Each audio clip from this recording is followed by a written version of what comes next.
Hello friends, welcome back to my channel. So today we are going to discuss my paper 1 strategy, how I was able to score 78 out of 100. So first of all I bought this book by KV Smadhan. Initially I bought this book but मेरे को ये काफ़ी बल्कि लगी तो मैंने इसे सिर्फ एक चैप्टर पढ़ा, दैट इज टीचिंग एप्टीट्यूड. बाकी मैंने यूट्यूब और अपने नोट्स बनाए. I did not take any coaching. मैं आपको आज इंपॉर्टेंट टॉपिक्स बताऊंगी. फॉर एग्जाम्पल कि टीचिंग एप्टीट्यूड से आपको इनिशियली कौन कौन से टॉपिक करने ही करने हैं. Fine. And if you want you can also comment me down the video you want or the detailed explanation of any topic or the notes if you want. Fine. If I talk about first, that is teaching aptitude. तो teaching aptitude में हमारे पास कौन कौन से topic हो गए.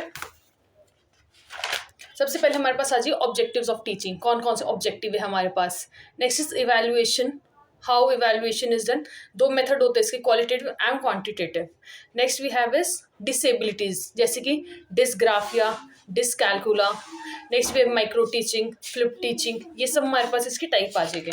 Next अगर मैं आपको बात करूँ very important in teaching aptitude, that is Swayam Prabha and MOOC. These three are of utmost important. आप इनकी फुल फॉर्म, इनके क्वाड्रेंट्स, इनके साल, ये सब याद करके जाइए. रिसेंटली ये जो स्वयं प्रभा, इसके जो चैनल्स है वो शफल हुए हैं. आप प्लीज़ वो जो न्यू है उसको अपडेट करके जाना. नेक्स्ट हमारे पास टीचिंग में आता है also we have the modes of teaching, that is अभी हमारे पास ऑनलाइन कैसे कैसे हो रहा है, ऑफलाइन हमारे पास होता था. ठीक है, कोलैबोरेटिव, कोऑपरेटिव लर्निंग, ये सब हमारे पास टीचिंग में आ जाएगा. Second we have is communication. Communication में हमारे पास पहली चीज़ क्या आ जाएगी, types of communication, that is interpersonal, intrapersonal, ये सब आ जाएंगे. Next what we have is in communication models of communication. जैसे कि इस बार हमारे पेपर में आया है, that was Berlo's model of communication. अलग अलग मॉडल है, उन सबके से आप गो थ्रू कर सकते हैं. Communication is easy and doable unit, I guess बहुत ईजिली स्कोर हो जाता है इससे. और कम्युनिकेशन में एज सच कुछ नहीं है कि हमारे पास बैरियर्स टू कम्युनिकेशन वो आएंगे, टाइप्स आ जाएंगे उसके. Next if I talk about is L R is logical reasoning. So the most important is the square of opposition. आपको पता होगा उसमें 4 लेआउट होता है, ऑल, नो, सम और सम नॉट. और उनके बीच में 4 रिलेशन हो. इट कैन बी कॉन्ट्ररी, सब कॉन्ट्ररी और एनी अदर. अब हमारे को पता है कि अगर ऑल सही है तो नो गलत होगा. What is the relation between them, वो आपको बहुत अच्छे से आना चाहिए. और इस one, as I told you in my previous video, almost 3 questions were asked from this square. If you want you can comment down, I will share the my notes with you.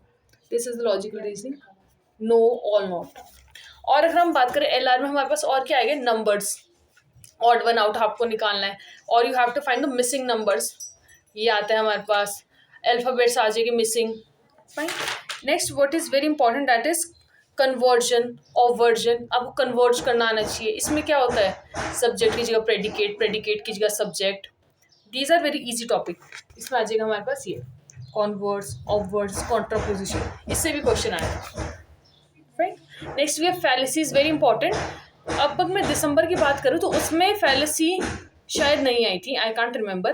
पर जो जून वाले में थे उससे पहले हर बार fallacy आती है, इधर फॉर्मल और इनफॉर्मल. तो both are equally important. Right. There are different type of fallacies, fallacy of appeal, hasty generalization, slippery slope, fallacy of straw man. Fine, you have to do that all.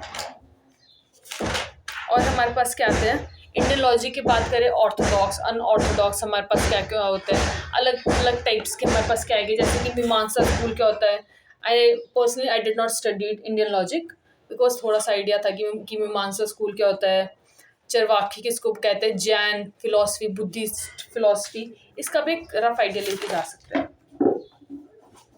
Connotation and denotation, it is very important. Connotation में क्या होता है कि from narrow to broad और brought to narrow आपको जाना है. तो it is a bit confusing कि कोनोटेशन में हम क्या करेंगे, कहाँ किस में हम नैरो टू ब्रॉड जाएंगे, किस में हम ब्रॉड टू नैरो जाएंगे. ये भी क्वेश्चन मेरे पेपर में आया था एंड इफ आई गेस ये ऑलमोस्ट हर शिफ्ट में आता है, connotation and denotation. L R में मेनली यही टॉपिक्स आते हैं हमारे पास. Next is ICT. आईसीटी में इफ आई टॉक अबाउट, सबसे पहले हमारे पास आता है डाटा, डाटा की hierarchy. You remember data pyramid, जिसमें हमारे पास क्या दी होती है, इसकी सीक्वेंस दी हुई थी कि मतलब कौन सी मेमोरी कितनी फास्ट होती है, वो सीक्वेंस हो जाएगी.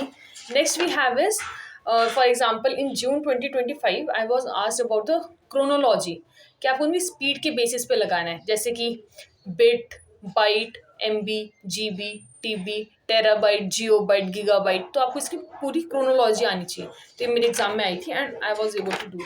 तो एक क्वेश्चन तो आपका ये हो जाएगा, आपको क्या करना है, ये जो हमारे पास मेमोरी होती है ना, इसको याद करके जाना है कि हमारे पास सबसे पहले byte, bit, MB, GB, TB. और इसकी बहुत अच्छी सी ट्रिक भी है, if you want I can share it with you.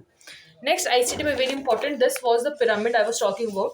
आपको ऐसे पिरामिड्स बनाना है ताकि आपको जो लर्न करने में बहुत ईजी हो, क्योंकि हमारा जो माइंड होता है वो पिक्टोरल मेमोरी बहुत जल्दी समझता है।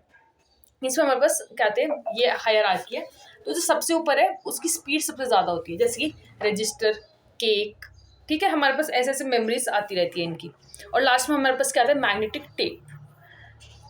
Next what we have is very important, that is first generation, second generation, third and fourth generation. हमारे को इसमें देखते हैं कि इसमें क्या क्या इवॉल्व हुआ है। फर्स्ट जनरेशन में हमारे पास क्या थे, वैक्यूम ट्यूब, सेकंड में क्या आया, ट्रांजिस्टर, थर्ड में क्या है, आईसी, फोर्थ में micro processor and so on. तो आपको वैसे याद करना है।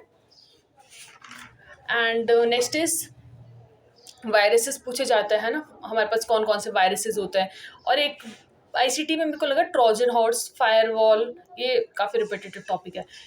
इन माई जून पेपर मॉडम वॉज आस्क्ड। एक तो मॉडम की फुल फॉर्म आई थी, it was modulator and demodulator. Modem का काम क्या होता है, सिग्नल लेना, फिर हमारे को देना, ठीक है। काम पूछा हुआ था। मॉड्यूलेटर कहाँ यूज़ होता है, तो वाईफाई मॉडम से रिलेटेड था।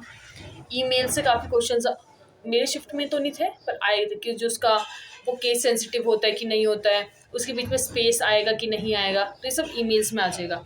और एक ईमेल में आता है कि मैक्सिमम लिमिट कितनी हो सकती है, तो how much it is 25 MB I guess, या इट इज़ मैक्सिमम 25 MB से बड़ी आपकी ईमेल नहीं हो सकती है।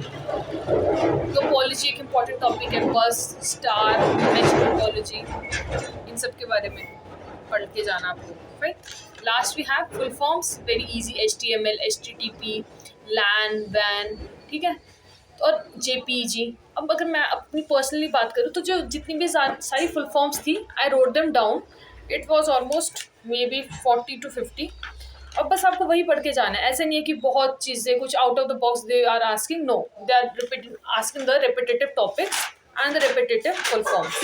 I can't find the full forms, otherwise I will show it to you. I can share it with you.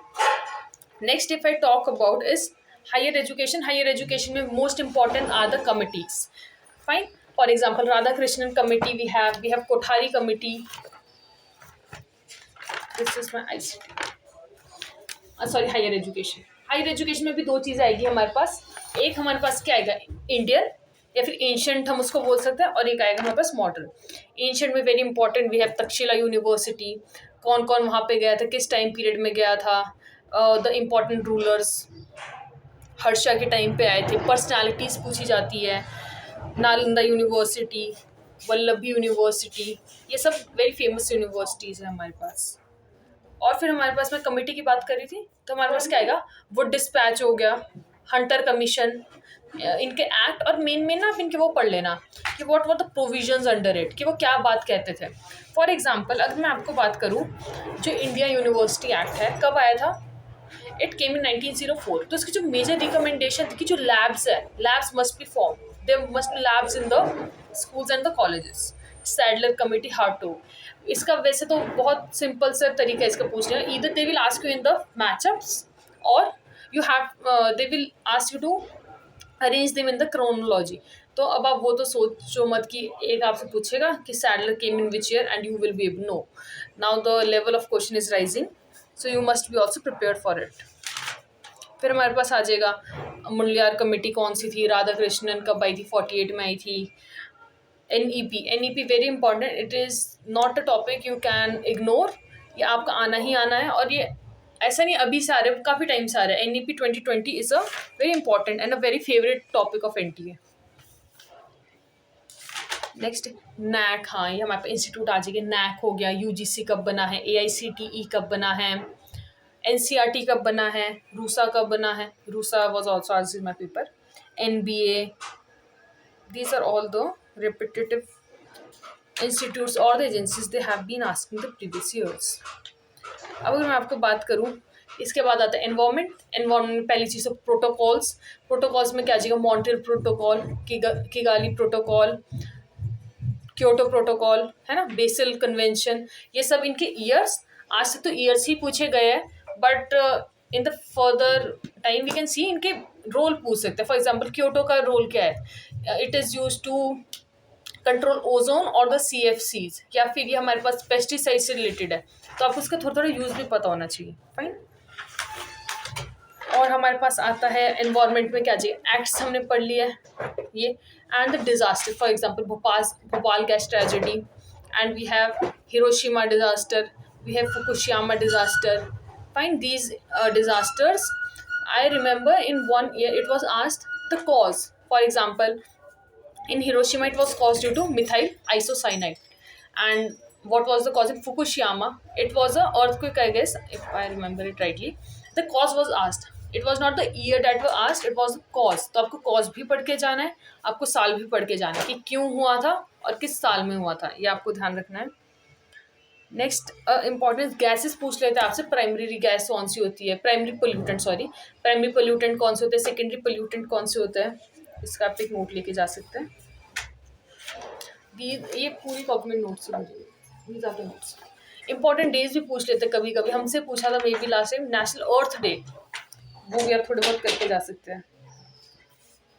Disasters आ जाएंगे हमारे पास, अर्थक्वेक से रिलेटेड आता है, व्हाट आर पी वेव्स, ठीक है, कहाँ पे स्टार्ट होता है, हाइपो सेंटर क्या होता है, फोकस क्या होता है, एपी सेंटर क्या होता है, and what is the study of earthquake known as, that is seismology. ये आपको बेसिक इन्फॉर्मेशन होनी चाहिए, बहुत आउट ऑफ द बॉक्स नहीं पूछते हैं। And another very important topic non negotiable is SDG and MDG। What is SDG? It is Sustainable Development Goals. It was launched in 2015। कितने हमारे पास, मतलब कब तक हमारे को उसको अचीव करें, दैट इज 2030। अब इसके हमसे पूछे कि what is goal number 1, 2, 3, 4 up to 17। इसकी भी मैंने ट्रिक बनाई थी, if you want I can share it with you all. और हमसे क्या पूछते हैं, इसके टारगेट पूछे जाते हैं कि हमारे पास कितने टारगेट्स हैं, कितने हमारे पास गोल्स हैं। वो भी आया था एक बार मे बी इन 2024, टारगेट्स कितने, इसके गोल कितने हैं, इसके हमारे पास एम कितने हैं, वो सब आपको याद होने चाहिए। MDG भी हो जाएगा, that is millennium development goal. ये कब आया था, 2000 में। It is again a PYQ of my shift only. Paris agreement 2015 में हमारे पास हुआ है।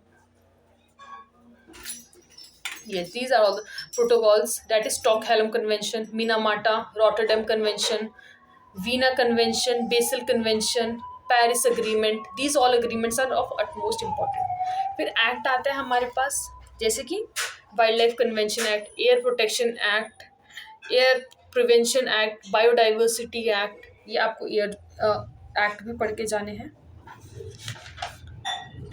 तो almost 5 units I have discussed, and the topics I think are important, and obviously there are other topics, और आप उनको भी नहीं छोड़ सकते हो। बट व्हाट आई बिलीव, पहले आप इंपॉर्टेंट टॉपिक्स कर लीजिए, PYQs देख लीजिए। आपको कोई डाउट है, you can comment it down. आपको कोई नोट्स चाहिए, you want trick for something, you can let me know, and the next 5 minutes I will tell you in another video. I hope you like this video. Please like, share and comment, and thanks for giving so much of love. Thank you. Bye.